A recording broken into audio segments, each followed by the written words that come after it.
তো হ্যালো হলদিবাড়িবাসী, সকলে কেমন আছো? আশা করি সকলে ভালো আছো। তো আমরা আবার দ্য জ্যানজে ক্যাফেতে চলে গিয়েছিলাম। আমি আমার জামাইবাবু আর দিদির সাথে ওখানে গিয়েছিলাম।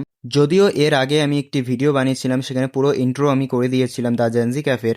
তো এখানে তোমরা দেখতে পাচ্ছ মেনু কার্ডটা, আমার দিদি দেখছে আর জামাইবাবু দেখছে আমরা কি করছি না করছি। বাইরের দিকেও অবশ্য লোক আছে।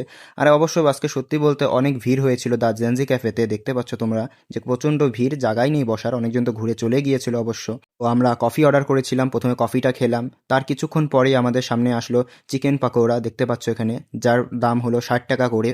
তো দিদিকে বললাম কেমন হয়েছে, দিদির রিয়াকশন দেখে তো তুমি বুঝতে পারছো যে কেমন হয়েছে। তো আমিও ট্রাই করলাম, দেখি এখানকারটা কেমন টেস্ট হয়। তারপরে আমিও টেস্ট করে দেখলাম, না সত্যি খুব সুস্বাদু ছিল জিনিসটা, ভিতরটা পুরো জুসি ছিল। তারপরে এখানকার চলে আসলো সব থেকে সবার প্রিয়, মানে বিখ্যাত বলা গেলে এখানকার, মানে খুব টেস্টি খেতে স্যুপটা। এর আগেও যদিও আমি রিলসে দেখেছিলাম অনেকজন বানিয়েছে, খুব টেস্টি বলে খেতে।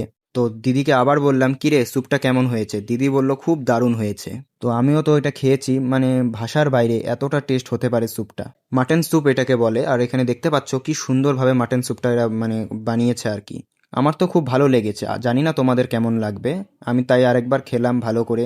তো একবার তো আমি খেয়েছি অবশ্য, আমার ভালো লেগেছে বলে আমি আরেকবার ট্রাই করার জন্য টেস্ট করলাম যে সত্যি এত টেস্টি হতে পারে। আর ভিতরের ভিউটা তোমরা দেখতে পাচ্ছ যে কত সুন্দর। আগে ওপরটা খোলা ছিল, এখন বন্ধ করে দিয়েছে কুয়াশার কারণে। আর ক্যাফের লোকেশন হলদিবাড়ি মেকলিগঞ্জ রোডের ঠিক সামনেই রয়েছে এটা। যারা এখনো আসেনি অবশ্যই আসো তোমরা এখানে। আজকের জন্য এতটুকুই, বাই বাই।